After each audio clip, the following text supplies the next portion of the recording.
ប់យន្តស្ងាត់ឈឹងសាញ់ជឹងភ្នប់នឹកមកមីស្រណុកអាឡ័យដល់ដីស្រុកស្រែចំការនឹកពុកនឹកម៉ែធ្លាប់ថែថ្នាក់ធ្នមបុតភីមិនដឹងសុខទុក្ខយ៉ាងណាចិត្តកូនសោកថាឥតស្បើយដីក្រុងស្រស់ស្អាតសង្វាតផ្ញើខ្លួននឹងភ្លេងព្យាយាមច្រៀងលក់សំឡេងការងារកូនរកបានហើយស្អែកនេះទៅស្រុកជម្រាបម៉ែពុកឲ្យលោកបានស្បើយយើងលែងលំបាក់ទៀតហើយម៉ែអើយពុកអើយឈប់ភ័យធ្លាប់ស្ដាប់ភ្លេងពុកតែងបែបបុតស្រុកស្រែ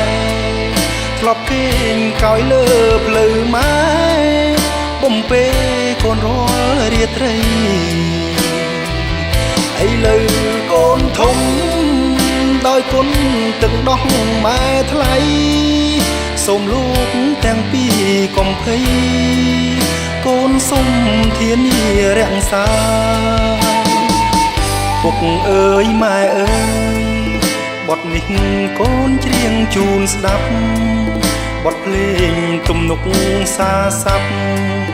ស្ដែងពីទឹកចិត្តស្នេហាជាអ្នកចម្រៀងខំច្រៀងគូនឹងហ្គីតារកប្រាក់ជួយជ្រងគ្រួសារជួយពុក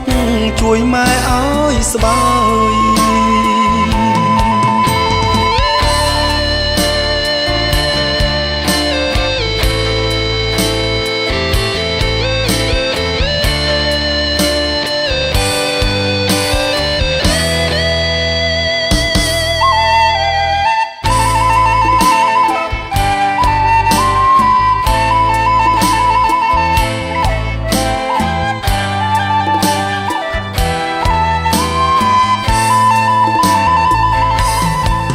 ស្ដាប់ភ្លេងពុកតែងបែបបុតស្រុកស្រែធ្លាប់គេងកោយលើភ្លៅម៉ែបំពេកូនរាល់រាត្រីឥឡូវកូនធំដោយគុណទឹកដោះម៉ែថ្លៃសូមលោកទាំងពីរកុំភ័យកូនសុំធានារក្សាពុកអើយម៉ែអើយបទនេះកូនច្រៀងជូនស្ដាប់បទភ្លេងទំនុកសាស័ព្ទស្ដែងពី